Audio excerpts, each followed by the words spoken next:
chers amis followers, vous qui suivez DLS Media. C'est un sujet tout à fait particulier que nous allons aborder aujourd'hui pour parler de nos amis journalistes, parce qu'ils nous en prêtent le prétexte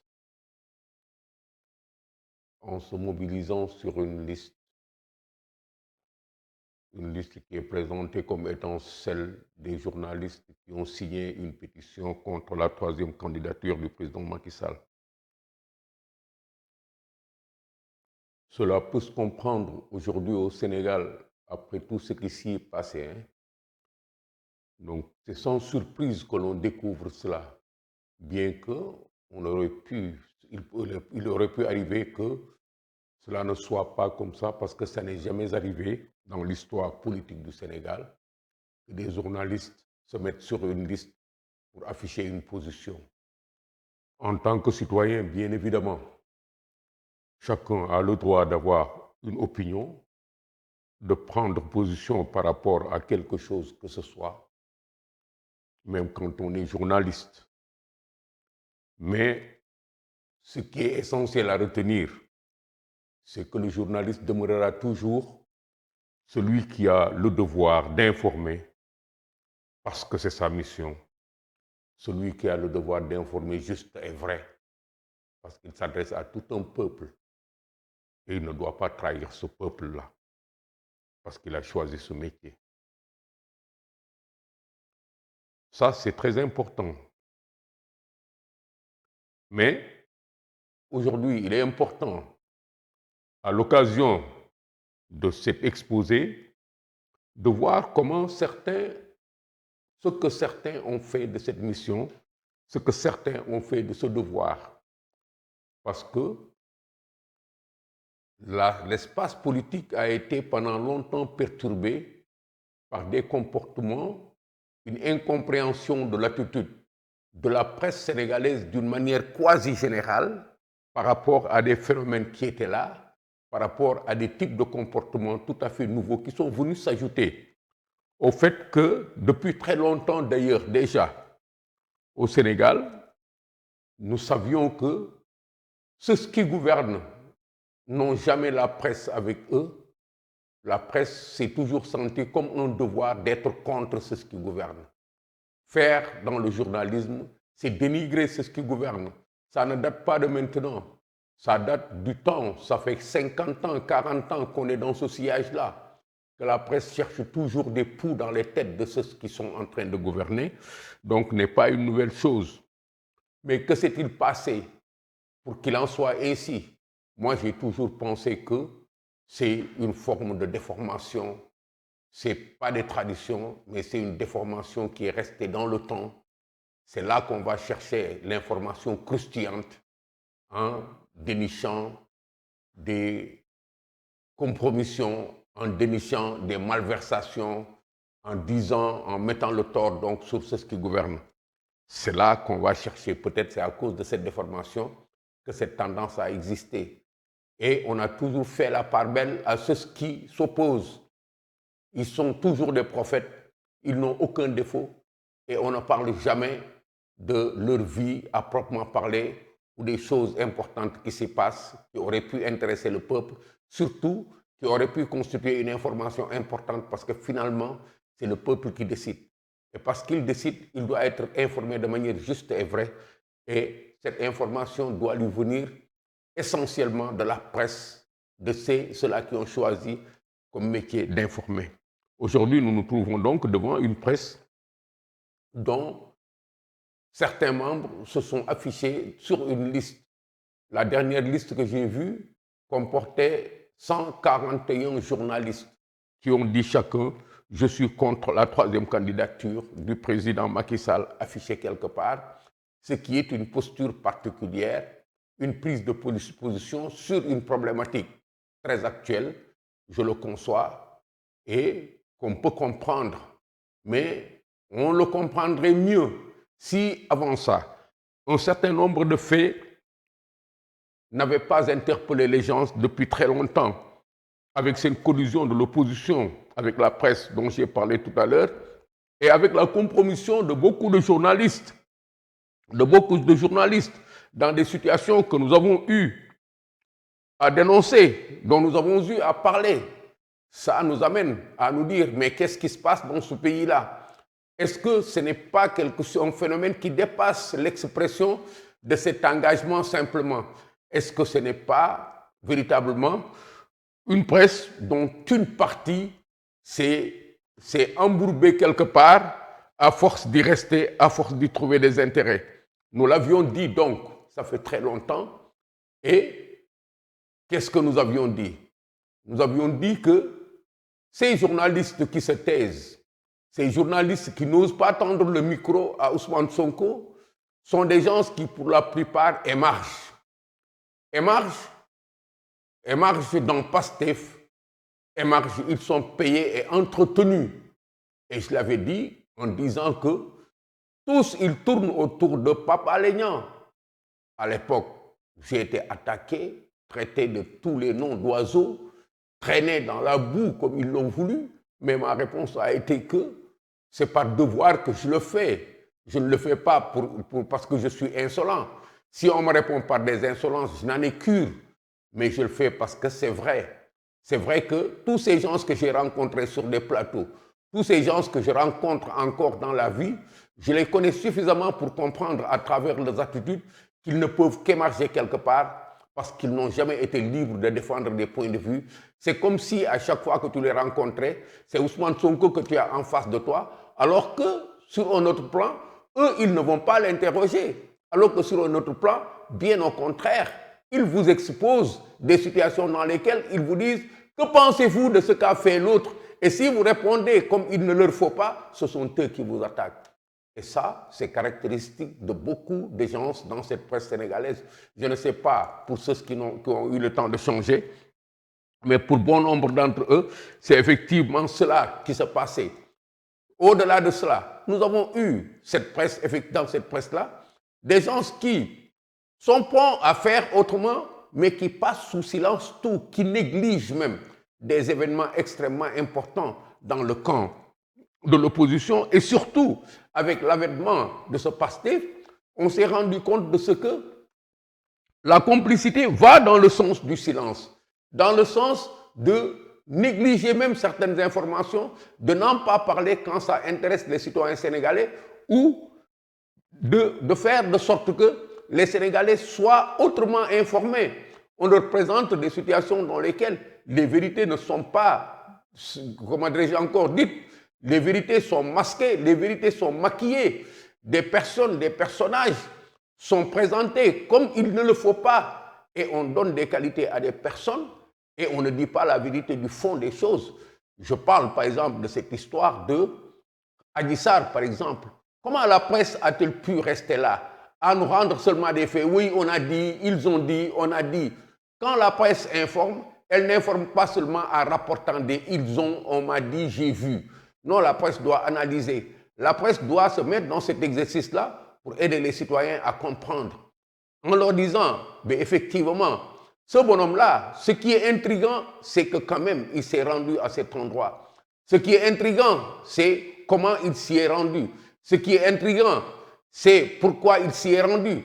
Il ne faut pas qu'il nous entraîne dans une histoire de complot. On nous a parlé de l'histoire de complot platement comme ça. Oui, c'est le président. Et le comportement de la presse a grandement favorisé cette crise.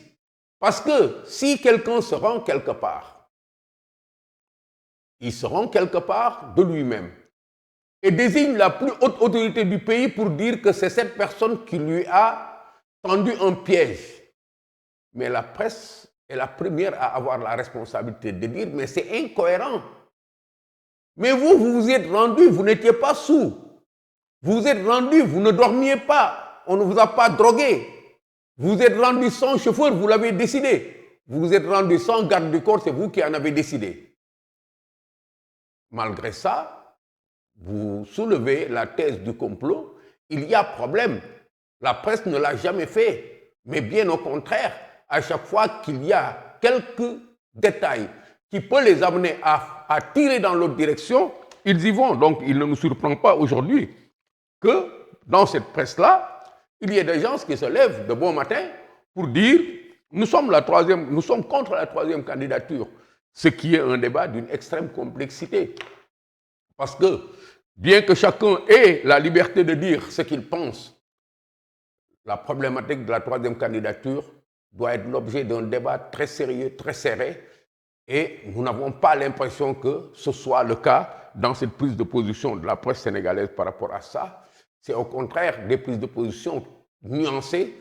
Pourquoi? Parce qu'elles relèvent d'un autre registre.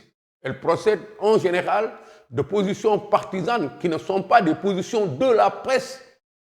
C'est des positions de journalistes, mais qui ne sont pas des positions de la presse. Ce sont des positions individuelles.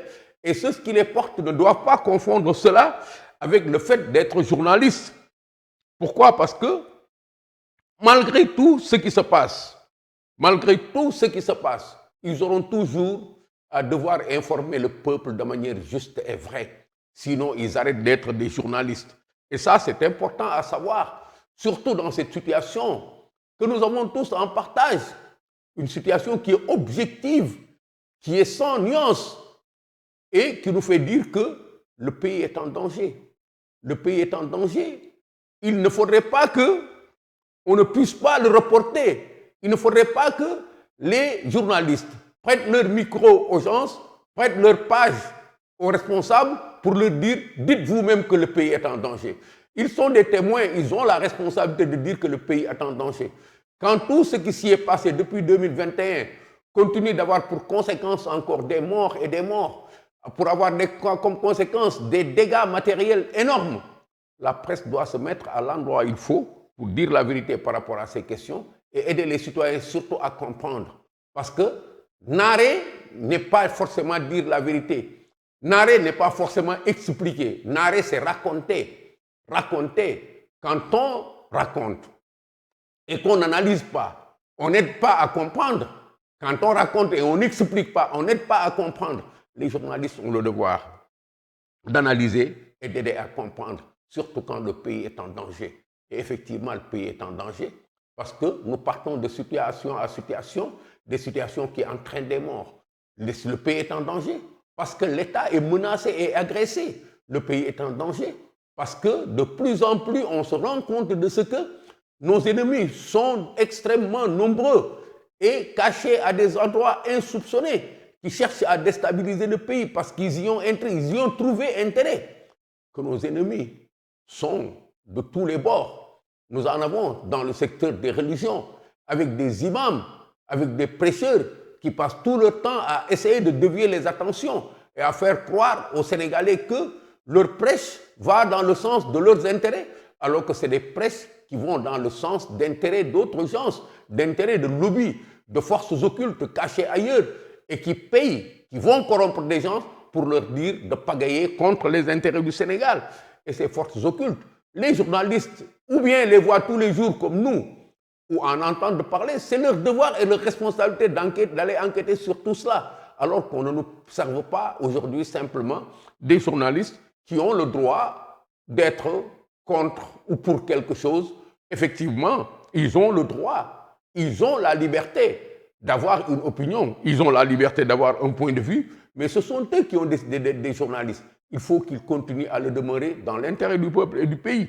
Ce n'est que de la sorte qu'ils resteront des citoyens responsables, qui resteront de véritables patriotes responsables, parce que par les temps qui courent, le pays en a besoin.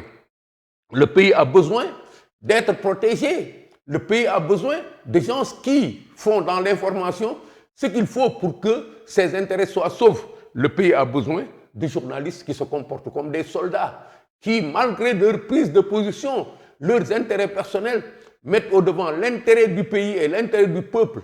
Et cela est extrêmement important. Et nous en avons besoin. Nous avons besoin, mes chers amis de la presse, de journalistes qui sachent faire la part des choses entre leur prise de position politique, entre leurs intérêts personnels et de groupe et les intérêts du pays. Parce que par endroits, il y a des conflits là, et c'est à eux de dégager suffisamment de marge entre leurs intérêts personnels et les intérêts du pays pour ne pas que ça se confonde. On est patriote, même si on est journaliste. On est soldat, même si on est journaliste, et c'est important à dire. Le patriote, c'est celui qui, contre vents et marées, fera tout pour défendre les intérêts de son pays. Le soldat, c'est ce patriote-là qui accepte de faire don de sa vie pour défendre les intérêts de son pays. Et aujourd'hui encore, la situation est telle que nous avons besoin de voir ces gens-là, de les voir. Ils nous permettront de les voir en clair s'ils arrivent à faire la part des choses entre ce que nous leur désignons. S'ils arrivent à refuser d'être compromis, d'être corrompus dans des situations qui sont là, qui sont nombreuses. Une corruption qui a fait son temps ici, qui a couru avec des journalistes qui effectivement ont émergé à des endroits. Est-ce que ce n'est pas cela qui continue de conditionner le comportement de certains d'entre eux? J'en ai vu qui se sont mis à dire, c'est mon point de vue, c'est ma liberté que d'être pour ou contre quelque chose. Mais je n'ai pas reçu d'argent, on ne m'a jamais corrompu. Mais c'est tellement sérieux qu'il faut qu'on en parle. Il ne faut pas aussi que ce soit des gens qui ont glissé dans l'autre camp par opportunisme. Parce qu'à un moment donné, il s'était dit que ça basculera demain dans tel sens. Donc, je vais me positionner là pour être servi demain. Ça, c'est certain que c'est arrivé. Ou bien que ce soit des journalistes qui se positionnent avec juste de petits calculs d'intérêt, de petits calculs qui leur font dire que moi, je choisis d'être de ce camp-là, de me signaler là, d'être de ce camp-là. Ils l'ont fait très tôt et aujourd'hui, ils ne peuvent plus reculer. Pourquoi? Parce qu'ils sont pris dans leur propre piège, parce qu'ils croyaient que le Sénégal allait depuis très longtemps basculer dans le chaos. Le pouvoir sénégalais allait de la sorte être récupéré par certaines personnes qui allaient nous imposer leurs lois, leurs règles, leurs conditions d'existence, qui allaient nous imposer d'être leurs sujets, parce que dans ce que nous voyions venir, il n'y avait pas de démocratie, il y avait plutôt des lueurs de dictature inavouées, des gens qui ont toujours pensé qu'avec le pouvoir, ils allaient avoir la possibilité de faire ce qu'ils veulent du Sénégal, parce qu'ils l'avaient vendu, parce qu'ils avaient promis à certains de diriger le Sénégal à partir d'une certaine année. Et c'est ça le problème aujourd'hui. Nous avons besoin de cette presse-là. Il faut qu'elle continue à être une presse. Il ne faut pas que, avec cette prise de position, nous rentrions dans un débat nébuleux dans lequel la presse va continuer encore à perdre son âme. Parce qu'il faut l'avouer, cette presse, pour la plupart, a perdu son âme depuis très longtemps quand elle s'est mise à défendre quelqu'un dans des situations où personne dans le monde, jamais dans le monde, on a vu une presse défendre quelqu'un comme ça. Quand quelqu'un s'en va se servir dans un lupanar, qu'il se salisse, qu'il se soit pour se salir, comme jamais un homme politique n'a été sali au Sénégal. Et on voit derrière, lui, se défendant pour rester dans la course d'une présidentielle, et des gens de la presse banaliser ce fait et le négliger comme si nous étions une communauté sans valeur, une communauté qui ne respecte pas les vertus, une communauté qui n'est pas accrochée à des valeurs morales. Alors là, ça pousse à se questionner sur l'importance de tout cela. C'est pourquoi nous nous disons, effectivement, il faut que la presse continue à rester à sa place. Il faut qu'elle continue à informer les citoyens normalement, même si dans cette presse-là, il y a de nombreux journalistes qui se sont signalés comme étant contre un fait, contre une certaine candidature du président de la République, ce qui est effectivement leur droit, mais ce qui ne les empêche pas de demeurer citoyens responsables, ce qui ne doit pas les empêcher d'être des patriotes au service de leur pays, pour que demain le pays soit seul à gagner, pour que demain le peuple sénégalais soit le seul à gagner dans cette histoire-là. Nous ne reprochons à aucun journaliste d'avoir signé une pétition, bien au contraire. Si cela peut servir à quelque chose, tant mieux. Mais il faudrait qu'on tire sur la sonnette d'alarme pour que ce ne soit pas un désordre, un moyen d'installer le désordre dans le pays, un moyen de faire de la rétention d'informations en direction, une occasion de montrer qu'on est capable de jouer sur la balance pour que les choses se passent autrement. La presse doit rester une presse parce que la presse a une mission, c'est celle d'informer vrai et juste. Je vous remercie.